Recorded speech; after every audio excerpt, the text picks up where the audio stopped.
Just Yannick Sagbo, first of all, if I may, David. The Twitter thing is a bit of a minefield. The club has a policy. Players do seem to have a bit of a problem sticking to it. Do you all know what the perils and the pitfalls are? We certainly do now, anyway. Obviously, I don't really tend to talk too much about football on it. Obviously, after a game, if we've won, it's nice to share that moment with the fans, etc. But it's very borderline on what you can talk about at times. So I try to avoid it as much as I can. Is there a sense that it's almost potentially more trouble than it's worth?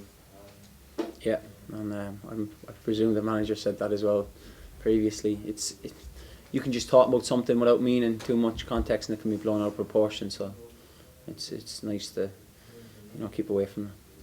It's an unneeded, the loss, an unnecessary loss of an important player, because this is a big couple of weeks. Yeah, of course. With the remaining 6 fixtures, and then obviously with the FA Cup semi-final, and Yannick's a terrific player. So if we lose him, it'll be a big blow for us. But we must move on, and that's it. This weekend's, it looks like it could be a key fixture this weekend, couldn't it? Yeah, well, of course it is. After our previous 2 results, which we were disappointed not to pick up anything in the last 2 games, after playing so well against West Ham and then against Stoke, which again was there for the taking. And we didn't, take anything from the game, but we need to bounce back. Swansea are a good team. They had a terrific result last week, but the KC's a hard place for anyone to come. We've given teams a right good go here, like Chelsea, Man U, Liverpool, all them. So we'll be there and we'll be looking to try and win the game. Yeah, one of the turning points in the game last weekend was your shot and the save, wasn't it? I think. Yeah. To be fair, it has taken a deflection. I don't know too much. I reckon he would have got it either way if it'd gone where I originally tried to put it. But he did. He made a terrific save out of it, and he's a top keeper. And I wish his right hand wasn't there and it had gone in, but we were just unlucky.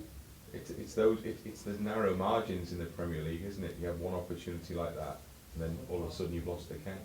Yeah, we made a small blunder, and then they go down the field and they score in a game that was really there for the taking. There wasn't too many clear-cut chances. They had a couple of half chances, so did we.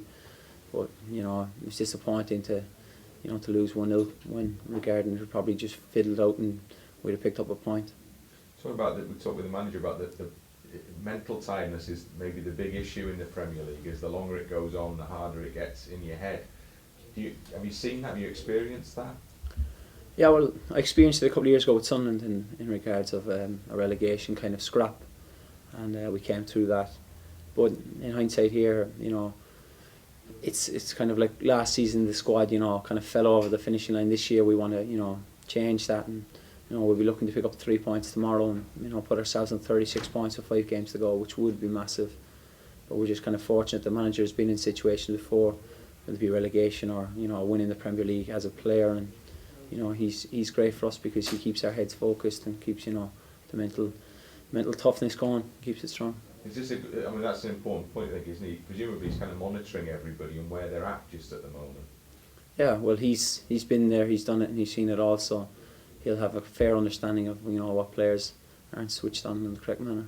You mentioned the stadium here. How important is the sort of the full house, the big roar, and all the rest of it? How important does that actually lift players? That? Yeah, of course. I was at the Hull City Founders Club yesterday with the elder fans, and they were only saying it's fantastic when the ball goes out for a corner or throw in the final third that everyone roars, and players do respond to that. You think like, oh, we can get a goal here, and obviously the KC is a nice tight packed stadium with 25,000 fans, and they're all screaming and chanting for the whole 90 minutes, and it's great, and it boosts the players when sometimes when teams are dominate possession against us, they keep us going, and they make us want to win for them. David, when you've got this big match coming up in a week's time, is it difficult to not start thinking ahead and letting your thoughts drift? No, well, I can't afford to, because as we said last season, we want to get to the Premier League, and the Premier League's our bread and butter. If we've been knocked out in the third round of the FA Cup, then I'd be still sitting here saying we've got to take one game at a time. The Premier League's what we came here for. It's what we want, and the FA Cup is a magnificent trophy to be involved in, and it's the longest history. Look at it, and it's fantastic to be in the semi-final, but the Premier League is still our bread and butter, and we have to make sure the business is done there before we can start focusing on anything else. Do you like it, the fact your sort of your profile seems to have sort of risen quite considerably this season? You like sort of joking celebration you did. Well, I was only a bit of crack and a bit of banter, but look, the incident happened. I was more disappointed we been beat at home 4-1 against Newcastle when we should have probably taken something from the game, because they were a bit under shackles from their previous few games. So I was more disappointed in that. The incident was over 3 minutes after. I picked the ball up midfield and I'm trying to get my team back into the game.